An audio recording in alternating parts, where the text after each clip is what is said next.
Okay, so what is going on everyone, what's up, and welcome back to another video.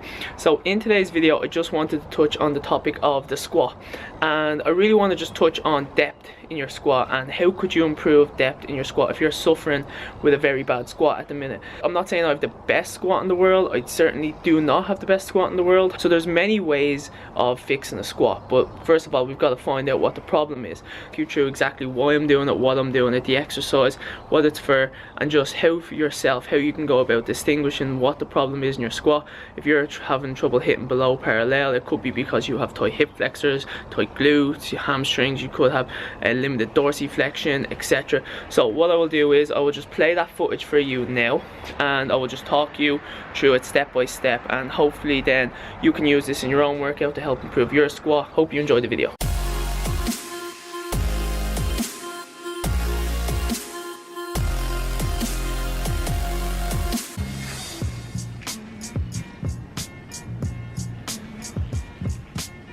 Right, so welcome back to the video everyone.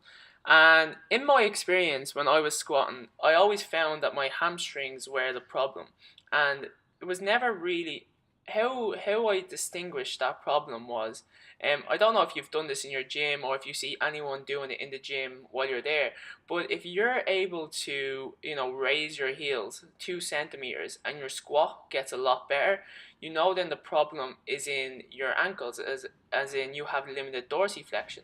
So you might see people stand on little 2.5 plates or even 1.25 plates when they're squatting, and the reason they're doing that is because their depth gets much better.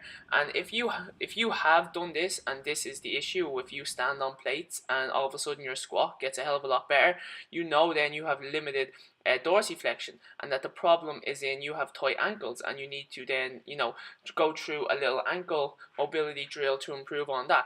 But for me, my squat always stayed the same when I raised my heels. It was no better. It was always in my hamstrings. It was always tight hamstrings, tight glutes, and tight hip flexors. So I'm just gonna walk you through exactly what worked for me. So next time you're in the gym, put 2.5 plates underneath your ankles, raise your heels, and if your squat gets a hell of a lot better, then the problem is in your ankles, is in you have limited dorsiflexion. But if your squat pretty much stays the same and you're still suffering, then that it could be in your hamstrings or your glutes, or maybe even you have a tight lower back. So before I actually done all my stretches, I used the foam roller. I don't know if you can see it over there in the corner. I foam rolled for 10, maybe 15 minutes, just focusing on any tight areas. And then I started working on my assisted hamstring stretch. Now I just used the resistance band, and I done one assisted hamstring stretch sitting down, where I kind of pulled the resistance band as close as I could to my body while reaching out for my toe. I do 3 sets of 12 kind of seconds on everything. So I held the stretch for 12 seconds, released, and tried to reach out that little bit further. As you can see here, I'm bringing my leg down. As I'm bringing it back up, I'm trying to bring the band that little bit further towards me. Now, I should be keeping my leg completely straight here and my left leg completely flat on the floor. But like I said, when I don't stretch very often, my hamstrings do get very, very tight. And this would have been the first time I stretched in probably a month. You want to be pulling that band as tightly as you can, and literally you can probably see here in the next couple of seconds my body does start to shake. I can't control it because my hamstrings are that tight. They haven't been stretched in so long.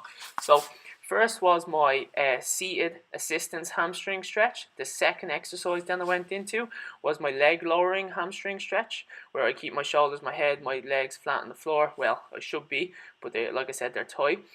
And I held all these for roughly 12 seconds. So done 3 sets on each leg, making sure I keep my legs straight.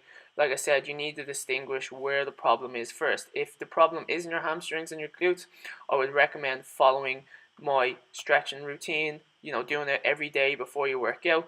So my second exercise I went into, or my third exercise, was my hip flexor stretch.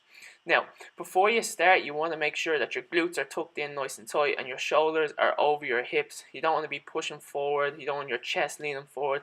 You want to feel a stretch down the pocket of your leg.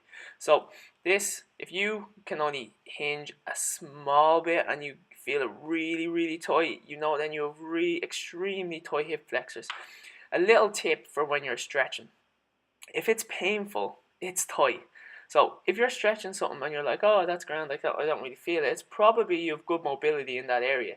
But if you're stretching something and it is the most uncomfortable pain you've ever experienced, it's probably because that area is super, super tight and you want to spend more time on those areas. So I would recommend doing a a mobility routine, as often as possible. Foam rolling before every single workout, after every single workout. Here is one of my fourth exercise, which is just a toe touch progression. So essentially, I just go for 5 toe touches with my feet flat on the floor. Then I go for 5 with my toes raised, which is a little bit easier, and then I go for 5 with my toes pointed down towards the floor while my heels raised.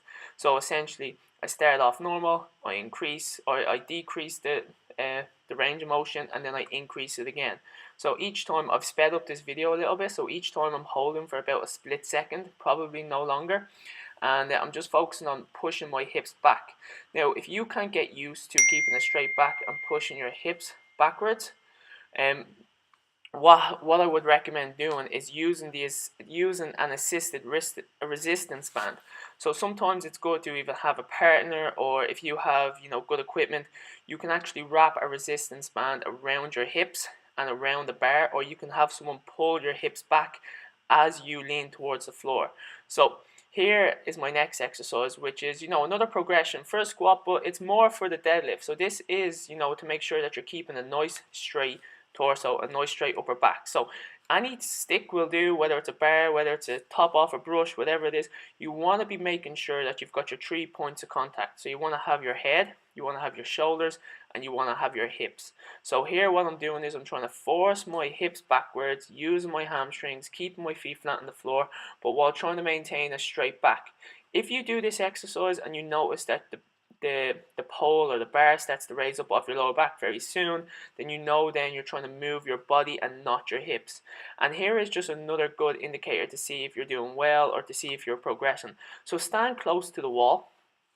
Obviously, one where you can touch it. If you can't touch it, take a small step back, and then from there step forward and keep going until you find that kind of sweet spot where then you can't reach the wall, and keep working on that position and keep focusing on pushing the hips backwards rather than bringing the shoulders down to the floor, or rather than dropping the shoulders forward. So making sure that the stick stays in its 3 points of contact: the head, the upper back, and between the hips. This is a good movement pattern for the deadlift, but it will also help you, get used to keeping a straight torso. It'll also get you used to using your hamstrings. It is a hamstring stretch. Yeah, so that concludes the video, everyone. I will post the mobility workout at the end, so feel free to screenshot it. And until the next one, stay safe and enjoy.